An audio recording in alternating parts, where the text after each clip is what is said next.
देखिए green TV YouTube पर भी, बस सब्सक्राइब करें और बेल आइकन दबाएं। नमस्कार, आप देख रहे हैं किसान बुलेटिन। मैं हूं आपके साथ प्राची तिवारी। आइए नजर डालते हैं खेती किसानी और ग्रामीण भारत से जुड़ी आज की जरूरी हेडलाइंस पर। किसानों को मुफ्त दी जाएगी ऑनलाइन खेती किसानी की ट्रेनिंग। हरियाणा कृषि विश्वविद्यालय ने शुरू की पहल। एमएसपी का मुद्दा बरकरार तो अब एफसीआई के नए प्रस्ताव को किसानों ने बताया कृषि विरोधी। ड्रैगन फ्रूट की खेती पर किसानों को मिलेगा अनुदान। बागवानी पर जोर दे रही है सरकार।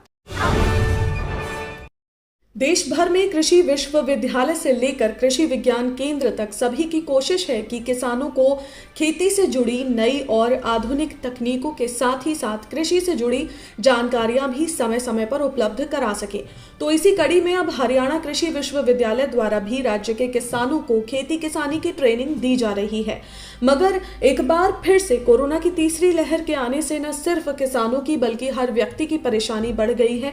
लेकिन किसानों की इसी परेशानी को कम करते हुए बाकी क्षेत्रों की तरह कृषि यूनिवर्सिटी ने भी राज्य के किसानों को ऑनलाइन ट्रेनिंग देने का फैसला लिया है।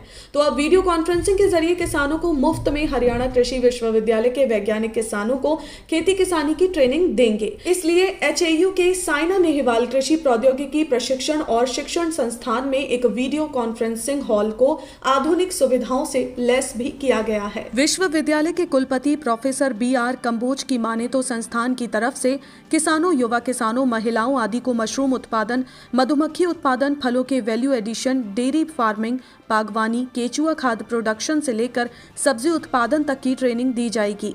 वैसे तो कोरोना काल के दौरान सभी क्षेत्रों में घर बैठे काम यानी कि वर्क फ्रॉम होम करना सीख चुके हैं। छोटी से लेकर बड़ी बड़ी हर निजी और सरकारी कंपनियां ऑनलाइन कॉन्फ्रेंस, वीडियो मीटिंग आदि के जरिए ही काम करती आ रही हैं।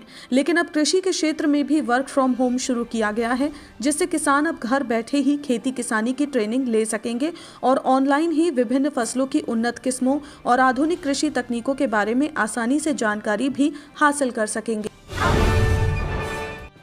जहां एक तरफ किसान आंदोलन में एमएसपी पर कानून बनने की मांग को लेकर अड़े किसानों का गुस्सा अभी तक शांत नहीं हुआ है, तो वहीं दूसरी तरफ अब एफसीआई के नए प्रस्ताव को लेकर भी किसानों ने हंगामा करना शुरू कर दिया है। जी हां, दरअसल हाल ही में एफसीआई द्वारा एक नया प्रस्ताव पेश किया गया है, जिसके तहत फसल खरीदी के दौरान नमी कम रखी जाए और गुणवत्ता अच्छी हो। जिसके पीछे तर्क ये दिया गया है कि लोगों को अच्छी गुणवत्ता का खाद्यान्न मिले, क्वालिटी अच्छी होगी तो उसे लंबे वक्त तक भी रखा जा सकता है। वहीं किसानों का कहना है कि नमी आएगी तो रेट डाउन हो जाएगा। वहीं फसल कटाई के समय नमी आना तो आम बात है ही, फसल में कब नमी लग जाए किसानों को इसका पता भी नहीं लगता। जहां किसान 2000 की उम्मीद करता रह जाता है तो वहीं उससे 1800 रुपए में ही उसकी उपज ली जाती है। किसानों के लिए कोई व्यवस्था नहीं है। जानकारी के लिए आपको बता दें कि एफसीआई के नए प्रस्ताव के अनुसार गेहूं खरीद में नमी को 14 से 2% घटाकर 12% किया गया है। वहीं फॉरेन मैटर 0.75% से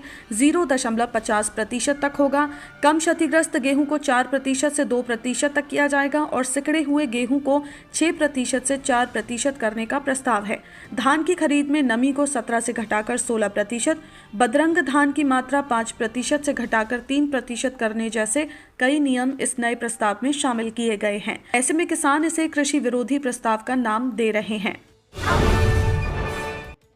सरकार इस कोशिश में लगी है कि किसान परंपरागत के साथ साथ आधुनिक खेती की तरफ भी अपना ध्यान दे।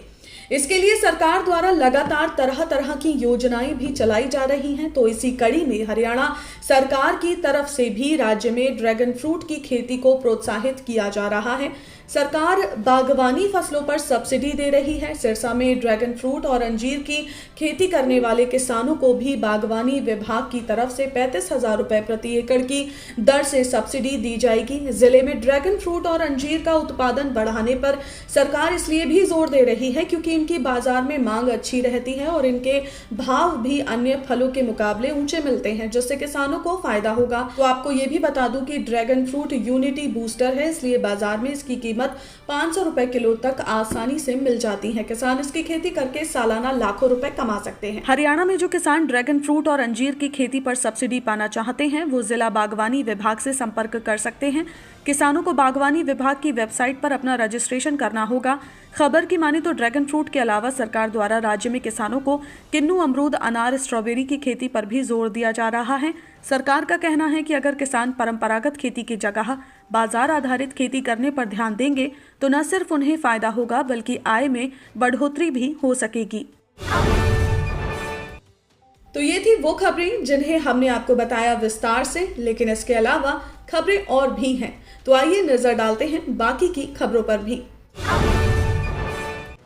उत्तर प्रदेश के शामली जिले के गांव कुड़ाना में किसान के खेत में तकरीबन 28 फीट लंबे गन्ने का उत्पादन हुआ है, जिसे देखकर सिर्फ गांव भर ही नहीं बल्कि आसपास के गांव के किसान भी हैरान हो रहे हैं। जी हां, दरअसल कुड़ाना के रहने वाले किसान प्रेम सिंह ने अपने 5 बीघा खेतों में गन्ने की 0238 किस्म की फसल लगाई थी, जो कि अब पूरी तरह से पककर तैयार हो चुकी है और किसान द्वारा अपने खेतों में कटाई और छिलाई का काम भी कराया जा रहा था कि इसी दौरान उनकी नजर बीच में एक झुंड में पैदा हुए गन्ने पर पड़ी। उन्होंने देखा कि इस गन्ने की लंबाई तो काफी ज्यादा है और जब इस गन्ने को काट कर नापा गया तो इसकी जो कुल लंबाई थी वो 28 फीट पहुंची, जिसमें कुल 70 पोरियां थी। किसान का कहना है कि अपने खेतों में हर बार की तरह सामान्य उर्वरक और पोषक तत्वों का इस्तेमाल किया था। वहीं दूसरी तरफ केवी के शामली के वैज्ञानिकों का कहना है कि जरूर किसान ने अपनी फसल में हार्मोन का इस्तेमाल किया होगा, क्योंकि अक्सर किसान फसल की बढ़वार के लिए ऐसा करते हैं और इसी बीच हो सकता है कि एक जगह पर यह ज्यादा गिर गया हो, जिससे कि म्यूटेशन हुआ होगा और इसके कारण ही उस स्थान पर गन्ने की लंबाई इतनी ज्यादा हो गई। बारिश और ओलावृष्टि के चलते बर्बाद हुई किसानों की फसलों के चलते हाल ही में राजस्थान सरकार ने अपने प्रदेश के किसानों को कहा है कि जो लोग प्रधानमंत्री फसल बीमा योजना में शामिल हैं और उनकी फसलों को क्षति पहुंची है तो उन्हें कंपनियों को सूचना देनी होगी, वरना मुआवजा मिलने में कठिनाई हो सकता है। आपको ये भी बता दें कि राज्य भर से सोमवार शाम तक ही 10,000 से ज्यादा ऐसी सूचनाएं फसल बीमा कंपनियों को मिल चुकी हैं। प्रदेश के कृषि मंत्री लालचंद कटारिया ने सभी बीमा कंपनियों को टोल फ्री नंबर 24 घंटे बिना रुके कार्यरत रखने के निर्देश भी जारी कर दिए हैं। जाहिर है कि ओलावृष्टि या बेमौसम बारिश से अगर कहीं भी फसलों का नुकसान होता है तो किसानों को अपने जिले में कार्यरत बीमा कंपनी को 72 घंटे में इसकी जानकारी देना जरूरी है, जिसके चलते ही राज्य सरकार ने किसानों से ये अपील की है। हरियाणा के कृषि मंत्री जयप्रकाश दलाल ने बीते मंगलवार को भिवानी की सब्जी मंडी के औचक निरीक्षण के बाद जानकारी देते हुए ये ऐलान किया है कि अब प्रदेश की मंडियों में फल और सब्जी विक्रेता को मार्केट फीस नहीं देनी पड़ेगी, क्योंकि अब राज्य सरकार ने 1% मार्केट फीस या फिर 1% HRDF फीस को माफ कर दिया है। उन्होंने कहा कि इससे प्रदेश के व्यापारियों को सालाना कुल 30 करोड़ का लाभ होगा, जिसके चलते ही सरकार ने ये फैसला लिया है।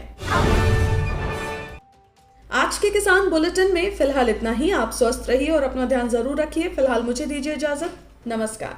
देखिए ग्रीन टीवी यूट्यूब पर भी, बस सब्सक्राइब करें और बेल आइकन दबाएं।